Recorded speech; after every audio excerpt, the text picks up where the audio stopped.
What's up, you beautiful people? It's Harrison here, coming to you from the beautiful Boulder, Colorado on this lovely, sunny Tuesday afternoon.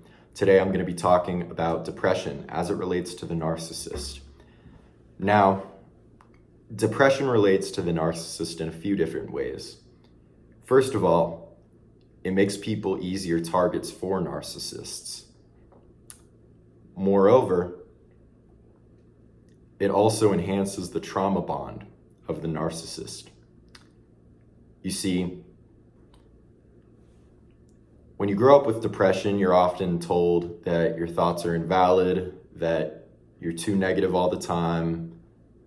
You're told to look on the bright side, and you're told that you're not valid in many different ways. The narcissist plays on this a lot, because their whole goal is to invalidate everything that you feel.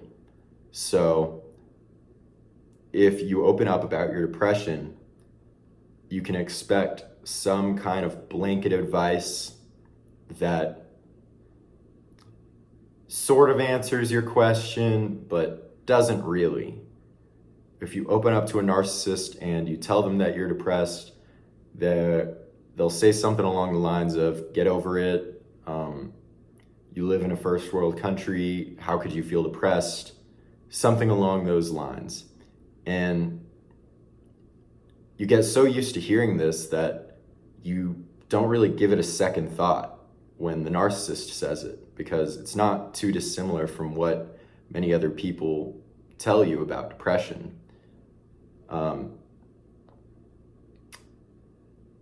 So it's very easy to brush it off. Moreover, depression lowers your self-esteem a lot. So you're less likely to trust your own perception due to your depression.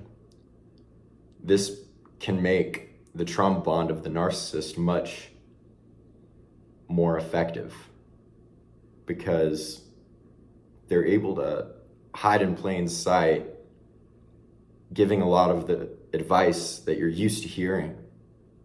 And you'll probably start thinking to yourself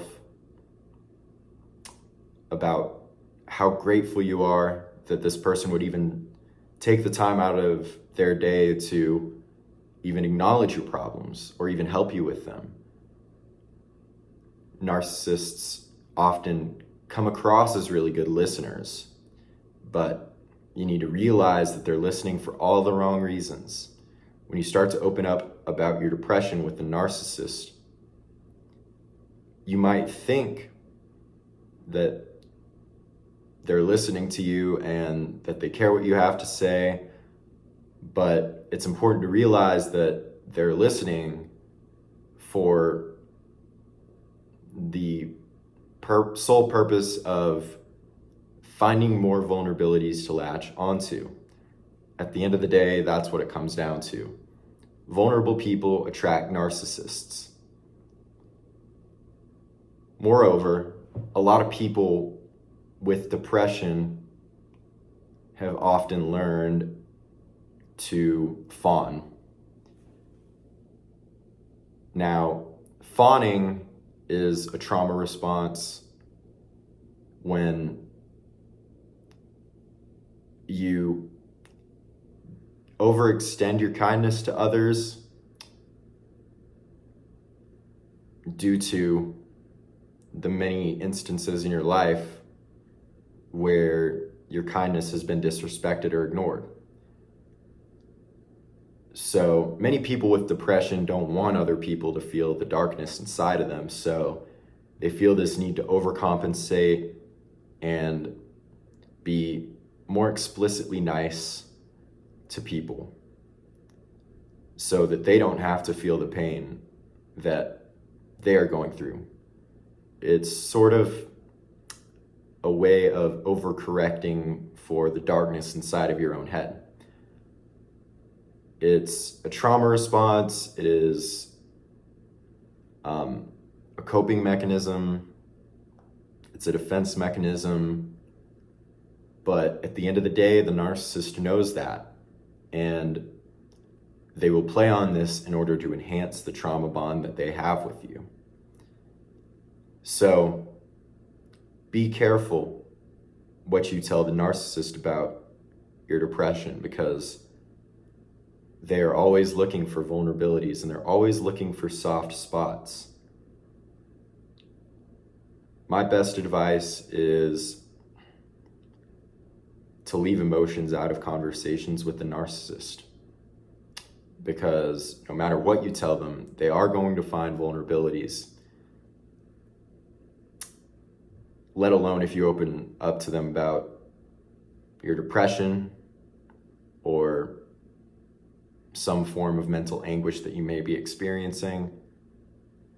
This is an overt way to give the narcissist something to latch onto. You will know that you are dealing with a narcissist when you tell them about your deepest struggles. How they react is a key indicator to how narcissistic the person you're dealing with is. Sometimes depression can be an easy way to root out the narcissist, however, because if you've been really deep in it, like I have, you know how insufferable you can seem to people. Those days when you don't really want to get out of bed, you feel all worthless and you don't know why. Narcissists get really fed up with this because they aren't willing to accept their own depressive thoughts. So this will start to anger them when you open up about your experiences. So I think that depression can be a hindrance to dealing with narcissistic abuse in some ways, but it can also be an advantage if you look at it the right way. Depression brings you down to some very dark places that not everybody is going to want to stick by you in. Not everybody's going to want to stick by you when you're in these dark places, especially not the narcissist. So sometimes depression can wake you up to the people in your life who you can really trust with your deepest secrets. I hope this video was helpful for you guys. This has been Harrison. Have a wonderful rest of your day. Peace.